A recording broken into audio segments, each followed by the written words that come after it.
maka ST dinamis, displacement dinamis, itu juga sama dengan X statis dikali dengan cos lambda T kurang theta dibagi dengan tadi situ kita 1 dikurang R pangkat 2 dalam kurung pangkat 2 ditambah 2 eta R. Oke, ya. Nah, kalau X displacement XT itu dinamik dibagi dengan X statis, beban statis, displacement X statis maksudnya displacement akibat beban statis, sementara XT adalah displacement akibat beban dinamis. Jadi rasio antara displacement beban dinamis dan displacement akibat statis itu juga boleh kita tulis sebagai 1 dibagi dengan 1 dikurang R pangkat 2 kali 2 R theta R kali R dalam kurung pangkat 2, ya. Nah, inilah yang disebut dengan DMF. Apa itu? Dynamic Magnification Factor, ya, atau Dynamic Magnification Factor itu adalah 1 dikurang R pangkat 2 eta R pangkat 2, di mana eta itu apa? Damping ratio, ya. Sementara R adalah rasio antara frekuensi dari beban dibagi dengan frekuensi natural dari sistem omega. Oke, nah kita sudah sampai pada DMF. Nah, Dynamic Magnification Factor, berapa sih perbesaran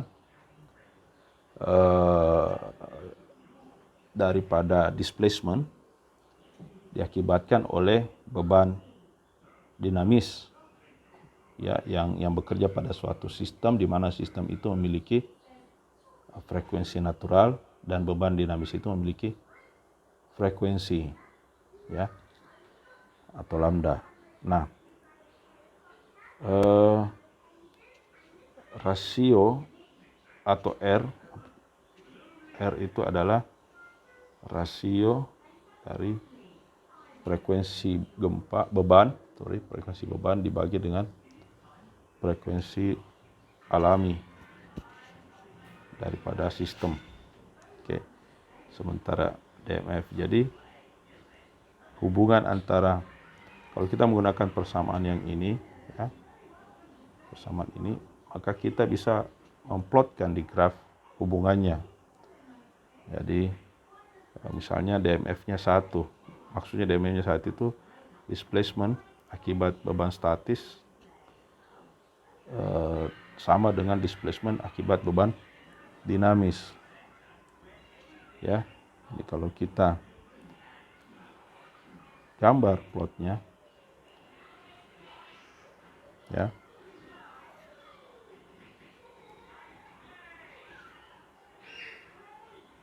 seperti ini dia,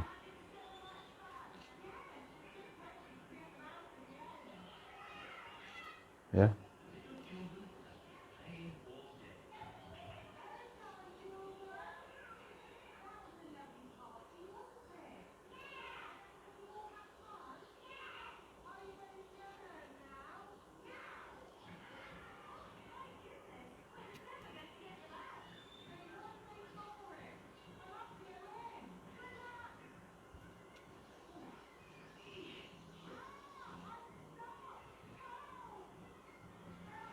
Di mana yang ini damping rasionya sama dengan 0.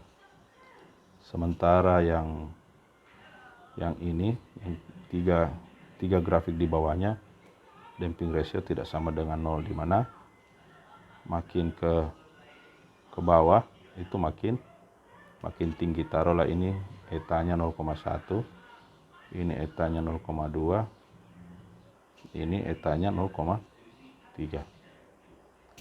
Oke. Seperti itu ya. Nah, peaknya di sini ya. Oke. Nah, damping ratio kelihatan ya bahwa dynamic magnification factor atau perbesaran displacement itu makin tinggi itu ketika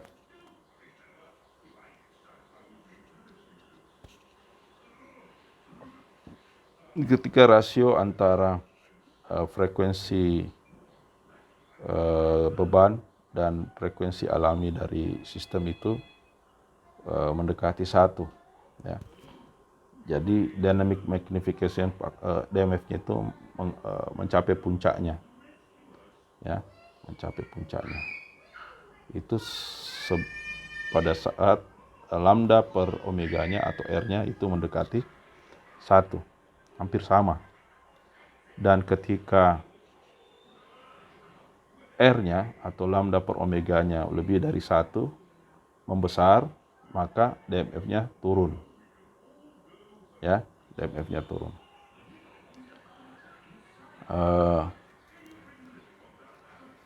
Itu ya.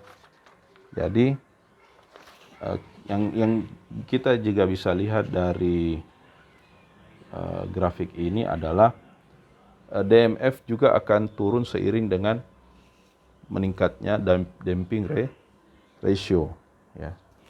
Damping ratio. Nah, kalau kita lihat dari grafik ini ya, untuk DMF mendekati 1 ya, taruhlah di sini ya, mendekati 1. Untuk DMF mendekati 1, maka itu berarti kalau DMF-nya mendekati 1 itu artinya X akibat statik itu sama dengan, hampir sama ya, hampir sama dengan X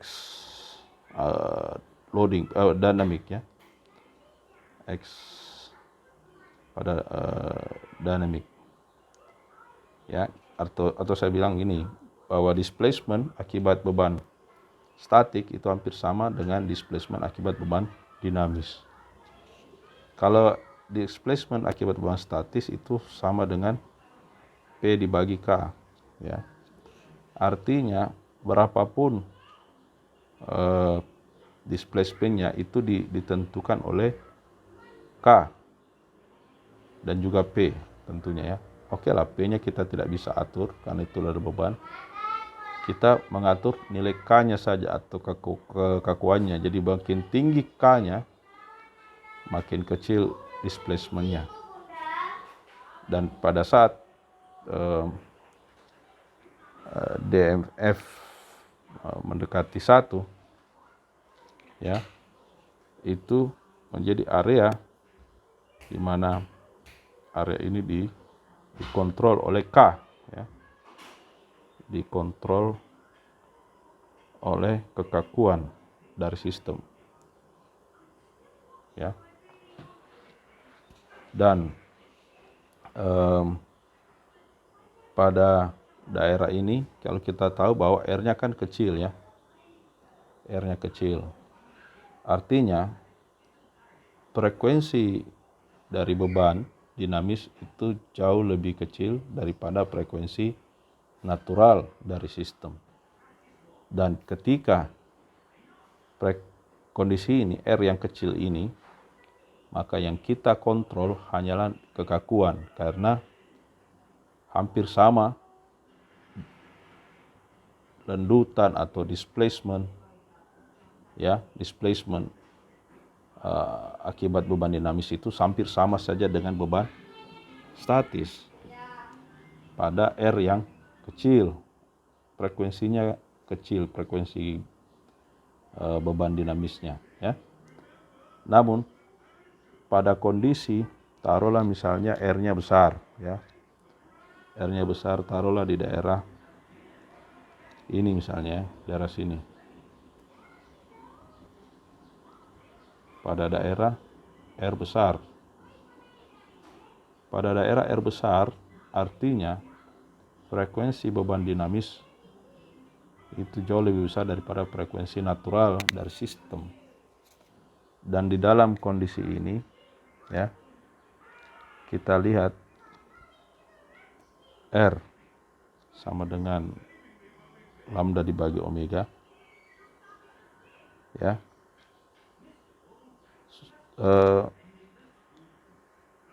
Kita lihat bahwa omega itu adalah K dibagi M, ya. Nah, pada kondisi ini, pada di daerah ini, kita lebih banyak diatur oleh massa M.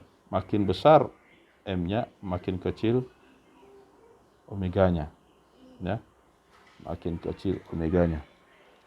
Jadi makin besar M-nya, makin kecil omeganya. Jadi pada daerah ini diatur oleh M, dikontrol oleh massa. Taruhlah misalnya, ya, pada suatu sistem kita beri beban dinamis di mana beban dinamisnya itu frekuensinya tinggi, ya, lebih tinggi daripada frekuensi natural dari sistem. Nah, bagaimana caranya pada mengatur agar DMF-nya kecil, dynamic magnification-nya kecil, maka kita memperbesar nilai M-nya, ya, nilai M-nya. Jadi taruhlah itu pondasi mesin misalnya. Pondasi mesin, kita diberikan data misalnya mesin itu memiliki frekuensi yang tinggi, ya, frekuensi yang tinggi, maka kita bisa menurunkan DMF-nya dengan cara memperbesar massa dari pondasi. Kalau massa dari pondasi besar, maka omeganya kecil, maka rasionya besar, maka pada daerah ini kita dapatkan DMF-nya bisa kurang dari 1. Ya, bisa kurang dari 1. Oke. Nah, pada daerah antaranya, ini adalah daerah dikontrol oleh damping, dikontrol oleh damping, ya, oleh damper. Ya, kenapa demikian? Karena kalau kita lihat DMF-nya tinggi atau rendah tergantung dari damping ratio. Kalau damping ratio-nya makin besar, maka peak-nya akan kecil, ya, dan sebaliknya. Jadi filosofi inilah yang kita pakai untuk mendesain sistem di mana sistem itu menerima beban dinamis, ya, tergantung dari rasio antara frekuensi beban itu terhadap frekuensi alami dari sistem. Bagaimana caranya supaya DMF-nya lebih kecil, jangan besar, ya, jangan besar. Saya rasa itu, ya. Jadi kita bisa memperbesar rasionya dengan cara omeganya diperkecil. Gimana caranya berkecil? Ya kita perbesar massanya. Makanya pada pondasi mesin, supaya dia tidak terlalu banyak difleksi, ya, maka kita menambah berat pondasinya. Sistemnya itu berat, kaku, sehingga DMF-nya kecil, magnifikasinya kecil. Ya, seperti itu. Namun pada kondisi yang lain, misalnya untuk daerah di mana atau sistem di mana beban dinamisnya hampir sama, frekuensinya hampir sama dengan frekuensi natural dari sistem, maka dia DMF-nya mengalami puncak, ya, mengalami peningkatan yang signifikan. Caranya bagaimana kita mengurangi, ya kita meningkatkan dampernya, meningkatkan damper rasionya. Kalau damper rasionya tinggi, ya maka peaknya lebih rendah.